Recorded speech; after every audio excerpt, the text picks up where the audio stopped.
everybody, and welcome to the Sound Arguments podcast. Thanks for being here. No matter how you found the show, I'm glad you are here. Hope you're ready to engage. In fact, why don't you tell us how you found the show? If you're listening to this right now, wherever you're at, just hop on Twitter at soundargumentpod, hop on Gab at soundarguments. Send us a shout out. Tell us how you found the show and where you're listening from. That'd be awesome. So this episode, we are going to dive into the topic that was promised next, which is Marxism, specifically cultural Marxism. As the show title reads, this is part 1. The overall goal of this is to trace how Marxist thought has, over the last century and a half, been woven into our American culture. I'm not going to go in depth into Karl Marx, the man, for the simple reason that there are many, many other places where you can find that content. Many others have created content on various platforms that cover Marx extensively, and I would encourage absolutely anyone and everyone to spend an hour or two learning about Marx as a person more in depth, because he, like everyone else, had his ideology shaped by his experiences and his learnings and his observations. But it is pretty crucial to these two episodes that you understand some of the key tenets of Marxist thought that we're going to examine. So let's take a quick look. To give some brief context, Marx grew up in a world that was being radically changed by the Industrial Revolution. And in the same way that you and I could look back to the 1930s and 1940s and be shocked at the ways that our world is so much different now than it was back then, Marx looked back at the history that was still within arm's reach for him, relatively speaking, and saw the revolutions that took place across Europe, from the Prussians to the French, combating the long-standing institution of feudalism. Feudalism being the construction of a society around central powers of royalty. Take the term patriarchy out of its contemporary social justice meaning, and this is how it was applied previously, because you had royal families being led by kings and princes and nobles ruling over peasants and the ordinary men and women that were their constituency, who were all working to enrich the ruling families with their own land and skills and production. So considering that historical context, it makes it pretty easy to see how Marx constructed his thought. Looking around at the industrializing world, Marx saw wealthy individuals, mostly men, who were the factory owners, driving the wheels of progress in the Industrial Revolution. He called these wealthy industrialists the bourgeoisie. Similarly, he looked at how the peasants of the previous society were now supplanted by working class men, and he called them the proletariat, the working class. Marx's ideas were really simply taking the diplomatic revolution of the mid-1700s and applying them to the landscape of the Industrial Revolution 100 years later. Those who were being oppressed now, instead of being the peasantry, were the working class, and their oppressors were no longer kings and noblemen, but the titans of industry who were putting them to work to create the goods that were in turn making those business owners even more wealthy. Marx's solution to this problem was to turn over ownership of the means of production from the hands of the wealthy industrialists and give it to the masses, the workers, who were carrying out the work of the production. Very democratic, it would seem. But the underlying principle of this, the point of this brief background on the genesis of Marxism, is the ideal that he set in motion. And that ideal is those who are perceived to be oppressed in a society need to be elevated to the level of having equal power as their oppressors. This is a good idea. I'll say it again, in the context in which Marx philosophized this ideology, this was a good idea. And when you examine it in context, it's easy to see why. Industrialists were, oftentimes, though not all the time, exploiting their workforce in order to maximize their profit. They were forcing their workers to put in 18-hour workdays and trying to justify it by doing things like building them little shotgun houses right next to the factory so they could stumble home at 10 o'clock at night just to return again at 4 the next morning. They didn't have to go very far. Sure, they were paying the workers, probably more than the workers had ever earned before, but what freedom from work did they possess with which to enjoy that newfound income?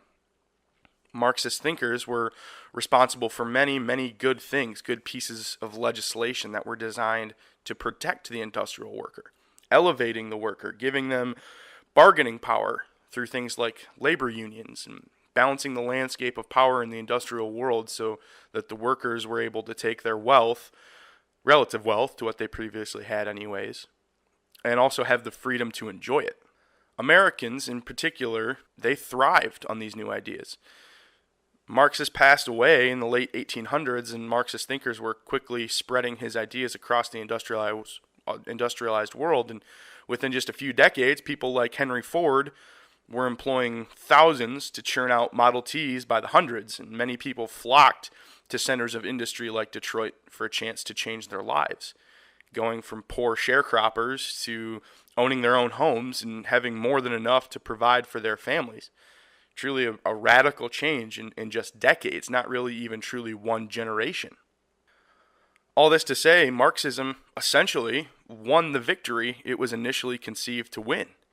The worker, the proletariat, had been elevated, at least legislatively, to the level of power of the industrialist, to the level of power of the bourgeoisie. I want to note something that's really important here because this is a key piece to the puzzle. To Marx and to those who think like he did, the key is power. Limiting the power of the haves and giving more power to the have-nots. Power is the only thing of value in Marxist thought. So this is where we turn the corner to Marxist thought in America, and we start to see how these ideals are traced right on up to today. In preparation for these episodes, I really wanted to spend a good portion of time studying Marxism in America, so I found a list of over 210 prominent American Marxists. A list of people whose influence in this country dates back to the lifetime of Marx himself, the late 1800s and the turn of the 20th century. I wanted to examine them and study them for myself to see what their individual contributions to our society and to our country were. I was curious to analyze in which ways they might have had influence on our American history.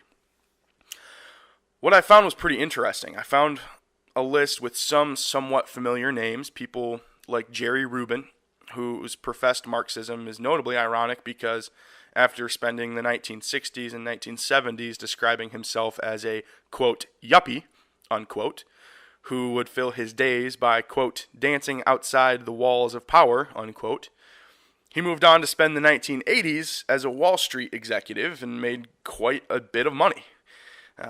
So a little ironic there, but again, that's just one guy out of more than 210, so let's move on, because there were also important, prominent figures like Hal Draper, who was crucial in the 1960s University of California at Berkeley free speech movement, which truly redefined the American left and the Democratic Party and also helped further the civil rights movement, mainstreaming it. So Hal Draper played a pretty important role in American society. Then you also have people like Assata Shakur, who was allegedly a murderer and fled the country to avoid capture. Now, one could argue that these three represent some extremes in the list of more than 210, and that it's unfair for me to present them as a picture of the entirety of Marxist thinkers in America, and you would be correct in saying that, which is why I researched every single one of them individually, and I still found something that to me is really incredibly interesting. An absolutely overwhelming majority of these individuals who were on the list shared very similar lifestyles as the ways in which they chose to make their contributions to society. I'll hesitate to say what their jobs were, because the inevitable counter-argument to that would be that jobs as someone's contribution to society is a construct of capitalism. So I will use a more general term that stands up to that criticism. Their contributions to society were all very remarkably similar. The individuals on this list were overwhelmingly professors, politicians, journalists, artists, or professional activists. Nearly all of them were one of those five things, which, as it occurs to me, creates a very large swath of what is considered to be mainstream culture. In fact, all but 3 out of 210 fit into one of those 5 categories. The remaining 3 were Brace Belden of Twitter fame. He started a Twitter account not too long ago and decided to join the Kurdish forces that were fighting in the Syrian civil war, and that's kind of how he became prominent. The second individual was William Montgomery Brown, who was an Episcopalian bishop, the first of which since the Reformation to be expelled from the church due to being tried and convicted of heresy. And that's not to discredit him, but those are the facts. The last of these only three notable Marxists, not to fall into one of those five categories, is named Frederick Ellis. He was a cartoonist. However, this is kind of only half legitimate because he was a professional cartoonist, but it was for publications called The Daily Worker, The Liberator, and The Labor Herald, all of which were publications paid for and circulated by the Communist Party of America in 1920. So, really, only two individuals out of 210 who are considered notable American Marxists made their contributions to American culture outside of the mainstream, culturally significant, and culturally shape-giving professions of the other 208. And I believe that this was by design. When one studies Marxism, there's a typical historical progression that can be followed from Marx himself onto figures like Vladimir Lenin and Leon Trotsky, who stood in opposition to each other as to how to implement Marxism into society.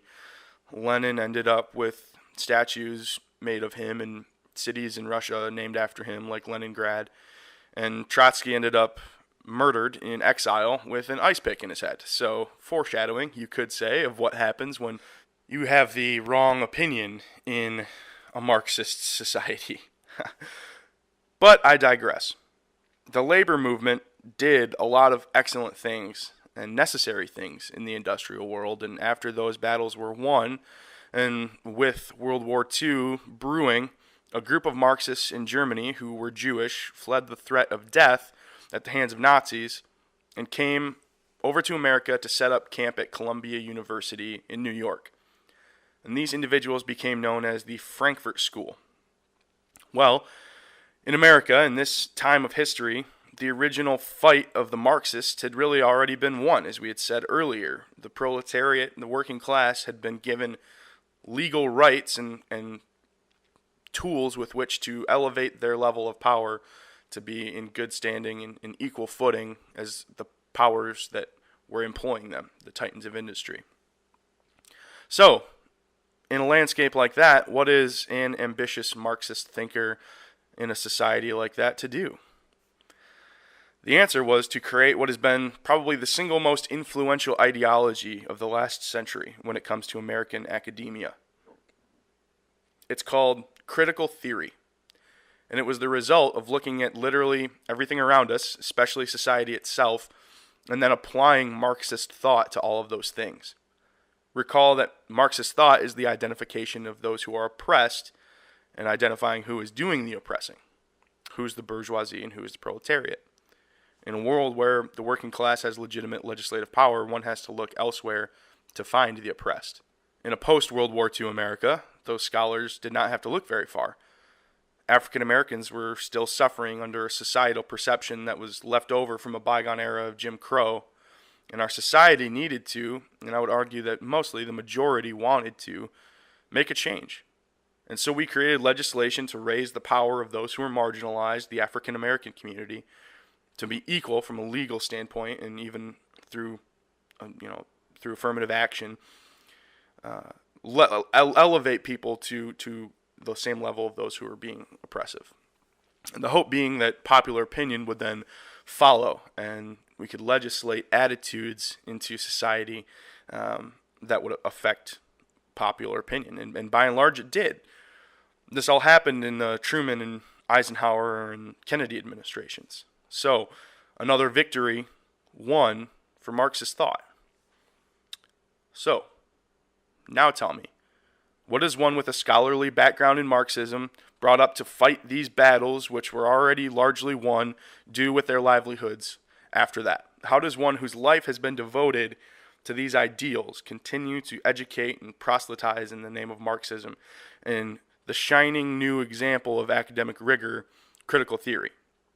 How does one do that now that these things have come to transpire in American history? We will have the answer to those questions in the next episode, which will be available in the next few days. So there's simply just too much content to cover in one episode. Keep an eye out for part 2. It'll be here very quickly. Hopefully, this is kind of stoked to the fire, giving you some food for thought to consider over the next couple of days as we continue to discuss, and then hopefully have great discussion after episode 2. Thank you again for listening. If you want to join the argument for yourself, get your own opinions, your own viewpoints out there, you can do that by finding us at soundargumentpod on Twitter. Again, that is at soundargumentpod. We're also on Gab. You can find us at soundarguments on Gab. And always feel free to send us an email at soundargumentspodcast@gmail.com. We'll wrap it up for this episode with the big idea for part 1, which is this. Karl Marx fought against a repeating of history. He did not want to see feudalism rebranded in industrialism. So he created a system of thinking which has played a huge role in the success of all of those who lived in the industrialized nations. Business owners are able to make a profit, workers are valued and have bargaining power and are able to make money, to make more money than ever before, and they have the freedom to enjoy that money. Marxist thought has since become pervasive in American and Western culture, from professors to politicians, journalists, artists, activists. Marxism applied to society led us to the civil rights and the freedom of speech movement. Again, very, very good things. But what about today? What about when these victories have been won? How can we see ideological premises like Marxism still affecting our current culture?